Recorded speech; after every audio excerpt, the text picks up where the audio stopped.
Greetings, flesh wound horror freaks, and welcome to another TV Terror Talk Fear Itself edition. I am Daniel Shine. We hope you're having an awesome Halloween season. That's producer Todd Loya. Pudge Red. I guess it's like, well, fuck me then, I guess. Pudge Red. Namaste. What's up? And Mike Kruger. What's up, you sick motherfuckers? So we're here tonight to talk about episode 4. Well, except Todd, because I guess fuck us. I'm producing, motherfucker. We're talking episode 4 of Fear Itself, which is In Sickness and in Health, from director John Landis, the master of horror with the real body count himself, and writers Mick Garris and also Unholy Alliance Victor Salva. What a creative team! Whoa, I missed that part. Yeah. Oh man. So yes, makes a lot of sense now. Now I can't put anything over. Yeah, I didn't notice while watching that either. It's for some reason to skip. And I was like, hey, look at that. So keep the children off of this set.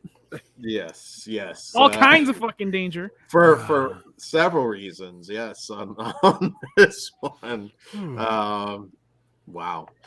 So yes, In Sickness and in Health follows a bride who receives a mysterious note on her wedding day, warning that she is about to get married to a serial killer. All right, so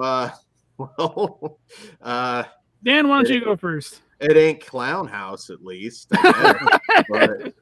but it's still like it's always like a little disturbing. Oh, and we also get Mr. Leather, Marshall Bell, as the twin brothers in this one as well, from Nightmare on Elm Street 2. Okay, so James Roday in the lead role, pre-Psych, I believe, at this point. Nope. I want to point that out. This is after they're already married. Him and Maggie Lawson, James Roday, and they were a real couple. But I didn't think he was on Psych yet. Yeah, Psych started 2 years before this. Oh no shit. Okay. So yeah, they were already a couple. It was kind of stunt casting. USA, NBC. Mm-hmm. They were already married even at this point. Oh, sweet. Okay. So yeah, that was kind of cool knowing real couple and everything. Again, I should also remind everybody we are talking spoilers for these episodes. So if you haven't watched them yet, beware of that. The twist in this one, I could see some people liking it. My whole thing with the twist is, why was she then so afraid? Like, because I mean, you're still like acting like we're seeing you alone. Why are you so terrified right now of getting caught? Well, no, but she was actually afraid of him, like that he was. You know what I mean? Like, I get it. Like, you can kind of explain it away, but it didn't fully add up for me. I mean, she did want to figure out, obviously, who. The origins of the note and everything. But I don't know. I was torn on this. I want to say I thought this episode was more clever back then. Now, I don't know. And I don't think it's just because I remembered that Victor Salva wrote it. But, I don't know. I'm torn on this one. How about you, Kruger? I'm not a fan, to be honest with you, at all. I was really disappointed because I actually really liked John Landis's Master of Horrors episode, or his episodes. I thought both of them were really good, and this was just shit, in my opinion. The story just wasn't interesting to me. I mean, that concept of finding out, or having a note with, I'm marrying a serial killer on my wedding day. I mean, it wasn't appealing to me at all. And just the whole thing dragged really, really fucking long to me. It kind of felt like a Lifetime story at times too. So I wasn't I wasn't really a fan with anything we got in this. And I'd probably say it's my most hated episode so far. And I think compared to even the weakest episodes of Masters of Horror, this shit is way worse. Well, I'll go. I like the ending, but it was very predictable. So like this is, you've seen it before, you've seen it done better. Mm-hmm. So like this one you can skip, especially given one of the fucking creators of this. But yeah, it's barely okay. I think this is the weakest one so far. But I like this type of story. Like I think a Lifetime movie probably would have been better because they'll focus on the drama instead of. I don't know if they'd like scares. Right? Well, not with him. ABC Family Original. I mean, fuck, he's one of their own, but any fucking way. Yeah, it's whatever. I didn't really care as much as I thought I would. I was engaged to a point. Yeah. I don't know, just when the reveal at the end and see that I like the end though. Like everything else was whack. It just didn't make a whole lot of sense to me the way it all went down. But I don't know. It could be me overthinking. Like I said, I remember liking this one more back in the day, but it's been 13 years, so it's no Family Man. No, definitely no, not. hell no. Or Deerwood. Yeah, it was interesting seeing James Roday try and play sinister though, which. The one thing I'll say though is this does really feel like a bad Mick Garris, fucking bad Mick Garris writing. So I don't know if he wrote this one, but it definitely had that feel for me. He might have, or he was just too creeped out with Victor. He just like, all right, yeah, that's good enough. Let's go. Right. What about you, Todd? Well, it is James O'Day Rodriguez. Come on, he took his Brown back. I don't know what year he started using his actual last name. That had to be recent. No, it was. I think it was last year. I think it was 2000. But which is funny because he's actually going. You shouldn't let him. Well, because he goes by Carlos in this, so it just made me laugh. I was like, is he Mexican? I looked it up. Oh, I guess apparently he changed his name too. Yeah. I like this one. But full disclosure, I'm a huge Psych fan, so seeing those two in different characters was cool. I was waiting for Gus to show up. He did not. I was disappointed. But it wasn't the best one, but I did have fun with it. And I get where Dan's coming from. Like this could be something you go back and pick apart. I've only watched it the once, but yeah, I took it as like she was worried about her getting found out, not the other way. Yeah, but it's not the same as her like being afraid of him. Like it's a little different. Like because she was. Yeah, I know, but like I said, I need to go back to catch that. Yeah, it didn't register because that's not what I was looking for. But overall, I did like this one. I did. I didn't love it, but I did like it. Yes, and there weren't any guys pissing in unison off of a school bus either. So if you didn't know, that was one of the writers. That's probably Mick Garris editing it out. It's like, why is James Roday pissing next to his groomsmen? And why is his pants around his ankles, Victor? It makes no sense. I don't do a good Mick Garris either. You don't do most good impressions, but we'll just let it go. He just whips him with his long hair and like just exits. Oh, Jesus Christ. That shit is luxurious though, man. Mick Garris' hair, fuck yeah. I wish when I was his age, I could have like old wizard hair like that. It wasn't meant to be, but Dan, we know you wish you had his hair. You don't got to tell us. Dan wants grand wizard hair. That's fucked up. That's fucked up. So let's go ahead and rate this one 0 to 5 stars. I'm a 1. I mean, there's a clever idea here. I just don't think the execution was very good. I'm with you there. A big old fucking 1 for me too. Right. There we go. I'm 1.5. I do like the ending, but everything else kind of whack. Cool. I'm in the middle. I'm average. I'm 2.5. Right. Felt like you could add more from Marshall Bell too, but no, you can always. That's one of those. You could always have more Marshall Bell. Yeah, he was so good, and I always put this movie over. But Hamlet too, he was hilarious. Who was he married to again? I can't remember. I know someone way above his pay grade. But I remember because he was at the Oscars, and I was like, "What the fuck is he doing at the Oscars?" And oh man, He must have Ric Flaired her. Check out my helicopter. God.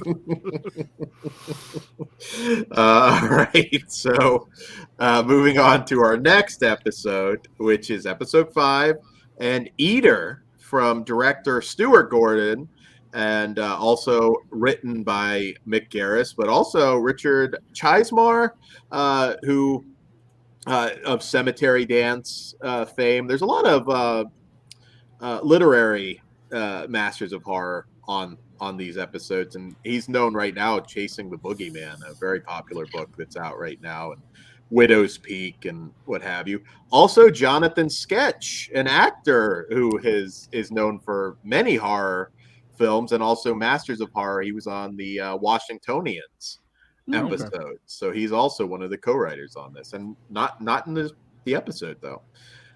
So this one, nothing is as it seems when a rookie cop is assigned to watch over a serial killer known as the Eater.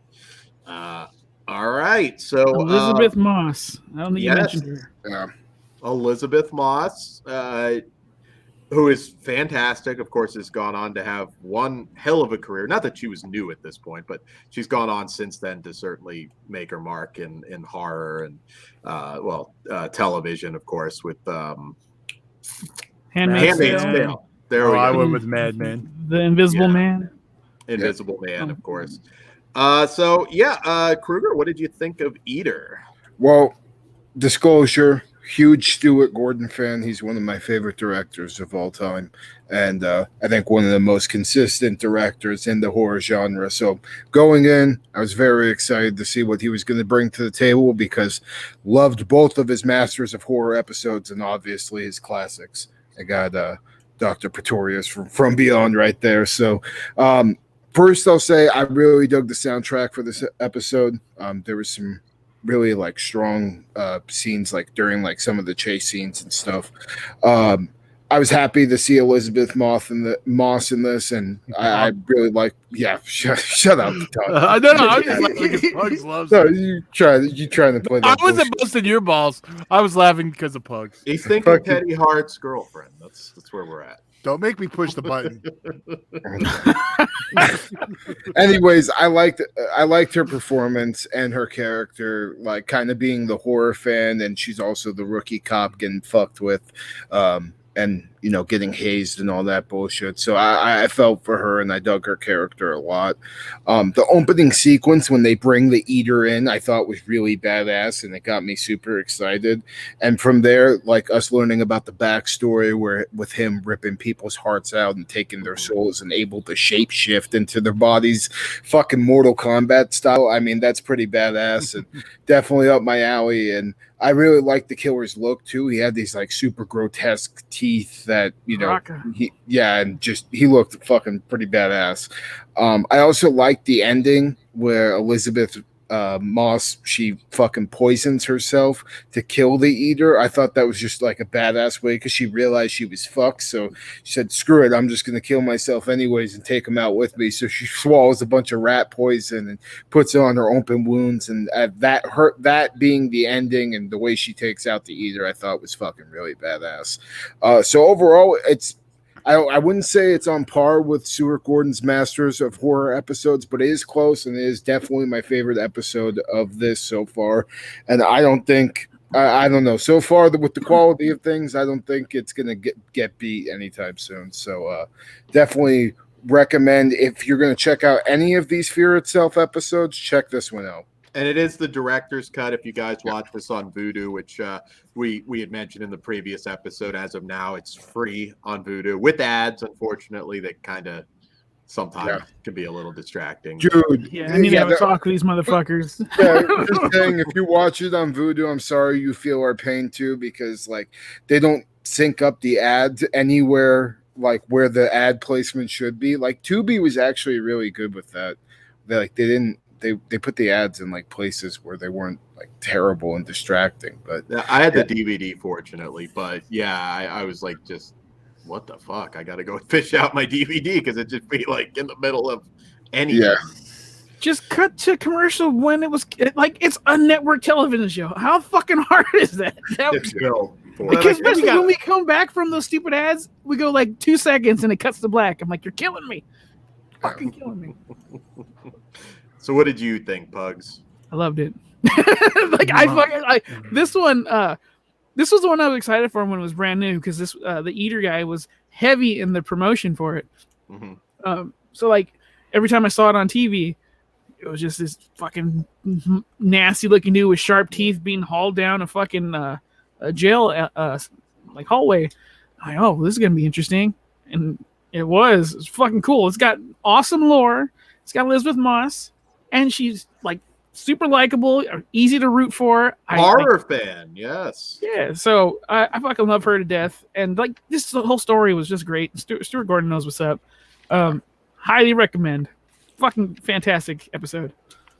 How before I tag Todd in, because I'm surprised nobody noticed this. How the hell could they not get Fangoria? What was with Def Dance magazine? It's Stuart Gordon. You could easily have gotten her rocking a. Were they on the way out at that time? Yeah. No, not 2008. They were still around in 2008. You sure? They were going strong. Yeah, dude. I was still subscribed and everything. Oh, okay. You were the one guy. Well, I maybe got there, but yeah, they were still going strong in 08. All right. I believe I'll you. take your word. Yeah. But it's not too far off. There were the I don't know. They weren't even that far removed from conventions at that point. They might have just stopped the last one I worked. possibly, but yeah. I this is probably my favorite. I'm sorry, Pugs. I know I've got to put your girl over. Do it. She deserves it. Yeah, Stuart Gordon already came up, going in on a positive note. I don't think it's his best if you go through the Masters of Horrors, but so far it's definitely the best of this bunch. I mean, I don't think Stuart Gordon's ever made a bad thing, ever. It actually reminded me of a similar movie, but without the supernatural efforts I just saw recently, Cop Shop. So, and I really like that too. But like the isolated inside of a police station, assault on Precinct 13, just kind of like trapped in there. I'm a sucker for that. And this one delivered good. Yeah, it absolutely did. And yeah, I mean, prison is a good setting for horror. Of course, I mean, we have Prison with Viggo Mortensen, Let Us Pray, and more than a few others. So it's a really cool, just broken down, like isolated setting for this. Although it really shouldn't be that isolated, but nonetheless. And the killer's amazing. That Zizu like thing that he going. Yeah, the weird voodoo chants, that was fucking badass as hell. Yeah, it was scary, and we get they push the limits as far as the content goes on this. Again, there is a director's cut, so you will want to see that. But eating the tongue and everything would have been so much better if it was a Masters of Horror, though. I'm just saying, like the gore would have been really badass. Yeah, they did a pretty good job of getting around it on this. And Stuart Gordon, again, I always throw this out there. The man did some fantastic work later in his career. Edmund, Stuck, King of the Ants. Is great. Yeah. Go watch our tribute show to Stuart Gordon if you haven't. Yeah, Edmund. We had Condense, obviously, but Edmund, holy fucking shit, is Edmund good. I remember the first time I watched that. I was like, fuck, this is hard. Yeah. We're finally getting a collector's edition press coming out of that. Of Edmund? Yeah. Oh shit. Okay, I didn't see that. Rewind collect. I know it's MVD. I don't remember which line it's in. Well, guys, whoever's putting out Edmund, the Stuart Gordon film with William H. Macy, buy the shit out of that and enjoy it. Yeah. It's so good. Yeah. But anyways, I thought the actors were all on point. Like the fat, obnoxious cop that's screwing with her. Dude, with the pizza, that must have bothered you, no?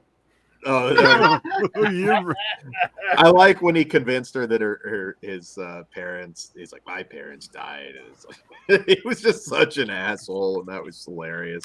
He was basically like Lieutenant Weinstein, basically. I mean, a real piece of shit, and I thought he played his role well. So if you're listening to this show, hey, dude, you play a great piece of shit. That is a compliment. And Yeah, this is one of the better episodes. I have nothing really bad to say about it. I thought, I mean, you can see what a star Elizabeth Moss is, because Invisible Man is not a perfect movie when you pick at it, but she was perfect. The acting doesn't get any better. She is amazing. So Movie fucking rules. yes, it does. I didn't say it didn't. I just said you could pick at it, but her, I don't. You can overlook any of the flaws in the script for sure. Careful when you say the word "pick" around me, Dan. That's Ooh. messed up. All Trigger right. word. That's fucked up. I'll trigger you, but I'm trying to behave. You're not. Damn it. Could be All worse. All right. So, Yes, it could be worse.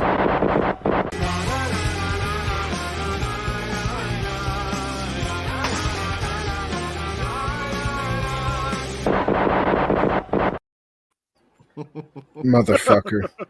I will say it looks more like somebody's getting fucked in that shower, though.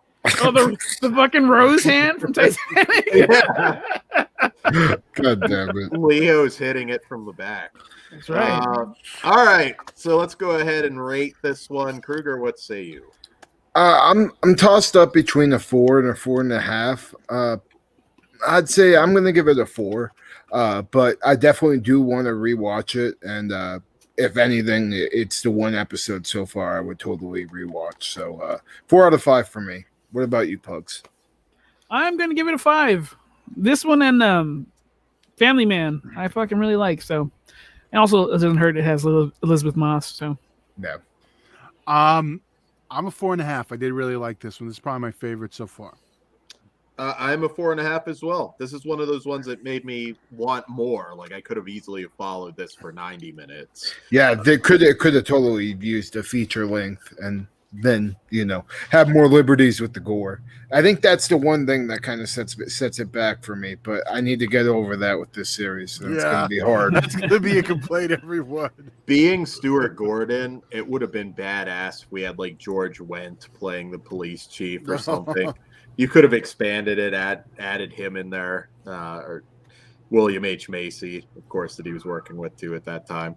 All right, so moving on, definitely check out Eater, and we'll move on to our 6th episode, which is New Year's Day from director Darren Lynn Bousman, who, of course, kind of at the height of his career around this time. And in this, also from a Steve Niles story of 30 Days of Night fame. And this one follows a young woman who awakens in a post-apocalyptic world overrun by zombies. All right, so here's the thing with this episode for me. Zombies are really played out for a lot of people. Now, granted, in fairness, this is 2008, so we're still pre-Walking Dead here. I feel like if you haven't watched the show yet, this one might be a borderline throwaway episode. I feel like more or less telling people like, hey, #alive, guys. Similar premise, amazing movie. Yeah, that movie's the shit. That's one of the best zombie movies of recent years. Does this way better. Yes. And again, in fairness, 2008, but we've got a solid enough cast and everything, but I just didn't care. I thought this whole thing, I mean, some of the editing and the jumps and everything was just kind of like, The flashback sequences bothered the shit out of me. Just the way we kept jumping back and forth. It wasn't told smoothly at all. And I didn't care about the characters. Like, I felt like, who am I supposed to feel bad for here? I mean, we've got kind of the lovable loser guy that obviously has a crush on her, but none of that was particularly interesting. She was just blah. No. I mean, Brianna Evigan has been in other stuff that I think I've enjoyed her in, but this was just the acting in this I thought was kind of weak, to be honest with you.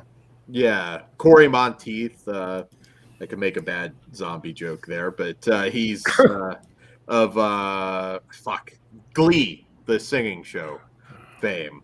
I forgot he was in this.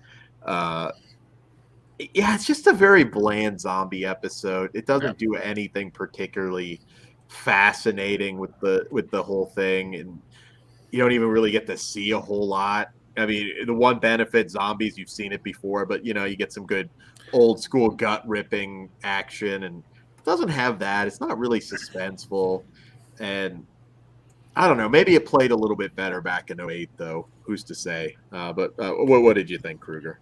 The zombies in this suck, to be honest with you. They fucking are just a little blood splatter on the face. Nothing really creative. No, they didn't even do contacts. I mean, for fuck's sake. Put some effort to it. I didn't like the zombies at all. I didn't care for the characters. Like you already said, Dan, I just didn't care at all. And for an episode that's 42 minutes or whatever the fuck, it feels like an eternity, and it drags all over the place in this. It's not worthwhile, honestly, at all, and it's below even your run of the mill zombie stuff, to be honest with you. I concur. This episode is a dud. I don't care about any of these motherfuckers. Maybe I cared a little bit about the nice guy liking the girl, but like that played out pretty fucking fast, and I stopped pretty much caring altogether. Yeah, I had a great time watching all these other ones, even the one with who shall not be named. But this one was whatever. So that's a no from me, dog. Todd? All right. Well, I'm with you guys all. This was a pile of turds. It was. Yeah. And it's funny because I read the description. I was like, all right, this sounds like it's going to be a good one. And then I watched it. I was like, well, okay. Sounded like it. I remember the zombie episode not being great, but then I was like, oh, this actually. Maybe I was thinking of because there's the other zombie one in Homecoming, yeah. Oh, okay. No, I was thinking. Okay, Are you thinking Dance of the Dead, which I liked better when we did Masters of Horror last year. No, but so. I don't have a lot to say on this one. Yeah, you guys are right. It's dead. Yeah, I'm like, who am I supposed to care about here? Because they don't do a good job of establishing her. Well, and they try to with like the thing with her sister, and I'm just like, I really don't give a shit. I've seen this done so many fucking times before. Like, there's nothing new to this character or the story. Like, you know, the wake up to a zombie apocalypse. I mean, how many times have we seen it? And I mean, just done way, eons better than we got here. Yeah, the only pass I give him on that is this was, again, 08, so it wasn't quite as, like, I've seen it a million times, but we had seen zombies, and it was bad. I didn't like it then. Now it's even worse. Like, if you go into it now with zombie fatigue, which I know a lot of people have. I still like zombie movies, but I understand. In on the screen and in literature, zombies are just really played out right now, and I don't see this making any fans of the show. This is probably, at least off the top of my head, I can't think of a Masters of Horror episode that I liked, that I didn't like more than this. I hated this probably more than any Masters of Horror, even their weaker episodes. So yeah, I can't argue with that. Yeah. So yeah, I mean, so far we've had some really good ones. So far, I'd say Masters of Horror is winning the. Battle, though. So fucking far, definitely. Yeah, I don't think it's even close. Yeah, there's still a couple stories though that I think are probably better. It's just the execution. So all right, let's go ahead and rate this one. I am a half star, which I'm excited because I don't normally do that rating, but half star. I am a half star as well. I am. I guess I'm the generous one. I was just going to give it a 1. There you go. I was going back and forth between a 1.5 star. I'm going to go with the boys here. Half star. Fuck this one. Yeah. there is worse zombie stuff out there, in fairness, for sure. I mean, Children of the Living Dead was a thing at that point. So, so. Yeah, but like Kruger said earlier, if you're going to turn 40 minutes into something that feels like a fucking hour and 40 minutes, fuck that. Yeah. No, definitely. I don't think more time would have really made any hell no difference. They just Less it time wasn't there. would be better. Yeah. All right. So, guys, we hope you're enjoying these episodes. We hope you're enjoying all of the Slashtober Part 2 episodes. We have content every day in October, as you know. And be sure to like, share, subscribe, comment, all that good stuff on YouTube. It helps the channel grow. FleshwoundFeatures.com. Check out the Teespring store and all the other links on there. Get yourself a Halloween treat. Patreon.com/FleshwoundFeatures for new, exclusive, original, uncensored content. We've been really hammering it out lately, and we hope you're enjoying it. It all starts at just $1, so you can't beat it. And Hammering it out, beating it. Dan, do you need some alone time? Jesus. Well, I'm just maybe this episode's just I need to hit the hub. So all right, so I can hit the hub. Discord, Twitch, TikTok, The hub. The hub. We will be on the hub coming soon, and all that good stuff. So, good night, and Iris loves you. Todd. Good evening. Stay sick, motherfuckers. I'll see you in Disneyland.